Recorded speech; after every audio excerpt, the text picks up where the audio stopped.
Hello and welcome to Real today from Our Lady of Guadalupe Church in Holyoke. Our Lady of Guadalupe, whose feast day is coming up on December 12th, is the title of the Blessed Virgin Mary associated with the beautiful venerated image that is enshrined in the minor basilica of Our Lady of Guadalupe in Mexico City. The basilica is the most visited Catholic pilgrimage site in the world and the world's third most visited sacred site. This past October, Father Gary Daly, director of the Newman Catholic Center at UMass, led a Catholic communications-sponsored group of pilgrims to Mexico, where they were able to visit this holy site. Videographer Sean Manning now brings us part one, featuring the history of Juan Diego and the miraculous image of Our Lady of Guadalupe, in the first of a three-part series of video essays featuring the faith, beauty, and history of Mexico, our neighbor to the south.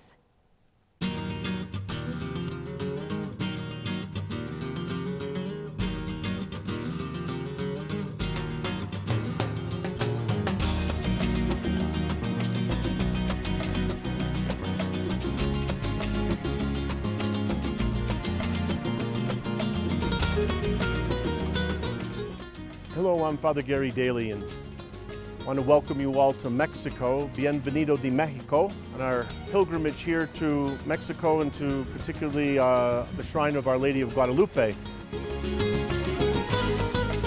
The Mexican culture and history is rich and long, with some human artifacts dating back 10,000 plus years. Mexico is well noted for the Aztecs and the Mayans. The Aztecs were noted for practicing human sacrifice and worshiping false gods. The Mayans also worshiped their gods and built many of their temples and palaces in a stepped pyramid shape, decorating them with elaborate reliefs and inscriptions. Mexico is 82% Catholic, and many say they are 100% Guadalupan, meaning that even for those who are not Catholic, the Virgin of Guadalupe plays a special part in their life as Mexicans. The majority of Mexicans are classified as mestizos, and it's precisely in those features that Our Lady of Guadalupe appeared, a mestiza woman, a blend of both the Indian and Spanish characteristics. On the first day, we arrived after a long trip from New York here to Mexico City, and upon our arrival, we were greeted with beautiful weather in the mid-70s and traveled directly to our hotel where we relaxed a bit. Then finally, after our relaxation, we went around the corner to this beautiful church, the Church of the Holy Infant of Jesus. There we celebrated Mass in a beautiful chapel in the basement of the church, which was also a crypt. During the time of political and social change in the world, we noticed that in areas of the world, like Mexico, we saw that movie on the way down to the airport today, showing how the political change here in Mexico in the early 20s and the Cristeros are trying to bring the Catholic faith back when they were being persecuted and priests dying and being hung and shot, as we saw, and many martyrs happened during that time.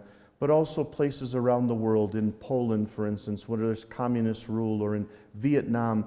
All these places in the world that have this oppression, the faith was nourished.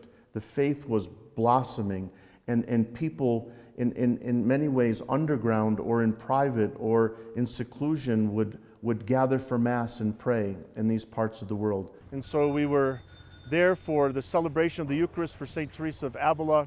And finally, after Mass, we returned to our hotel for a nice welcome dinner. And that was the conclusion of our first day here in Mexico. Day two, Mexico, we directly left the hotel and went to the place where Saint Juan Diego was baptized. We saw the ancient city there, some ruins date back to pre-15th century, and we visited the church where Juan Diego was baptized and the church in which he attended, but also the place where he went to school as a little boy. Juan Diego was baptized later in life, in his 40s, and it's also the place where he met Bishop Zumarraga after his visit with Our Lady and that apparition, Our Lady of Guadalupe asked him to go to the bishop, and this is exactly, this building that you see here is exactly where the bishop greeted him and where he dropped the Castilian roses before the bishop, and the image of Our Lady of Guadalupe appeared on his tilma. And so finally, after that visit there, we went directly to the Basilica of Our Lady of Guadalupe. It was a very short visit there. We saw a few things, but we celebrated Mass in a small chapel on the second floor of the Basilica while Mass was going on behind us.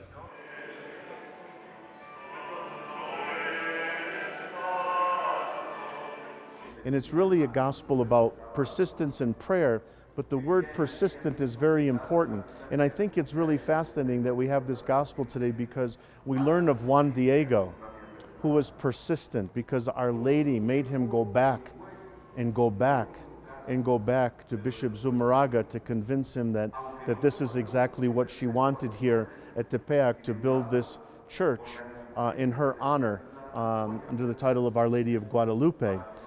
After a 30-minute ride from the Basilica of Our Lady of Guadalupe, we arrived at the place of the pyramids, some of the ancient ruins that dated 100 years before Christ. And upon our arrival there, we were greeted by some family members who create beautiful stonework and explain to us about plants. Pulque is the name. It's a very popular drink, very soft drink, for only 4 or 5% of alcohol. It's nothing for Mexican people.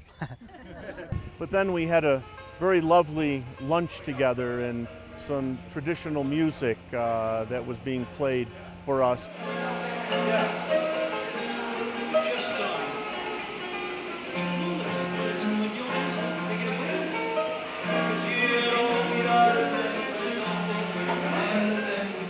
We enjoyed our time together there, had a little bit of margaritas and some other local drinks so that people could taste, and we enjoyed our camaraderie and our preparing for our walk to the pyramids.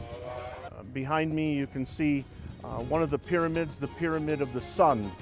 It's kind of interesting that we come to Our Lady of Guadalupe, which is such a beautiful Catholic site, and we come to an area like this, which is really pagan, where the early people here of Mexico, the Aztecs and the Mayans, would be very much in tune with sun god and sun moon and all of the various gods that they worshipped at that time. But the history here is very rich. The years dating before Christ, in which many of these ruins that we see now are built in these pyramids. So it's very lovely here. The tourists are enjoying their stay here and among the pyramids, and so we hope that this will be a lasting impression for them for a very long time. Well, I hope you enjoyed our little journey through Mexico today and look forward to our next segment, and hope you will join us to see more of Mexico.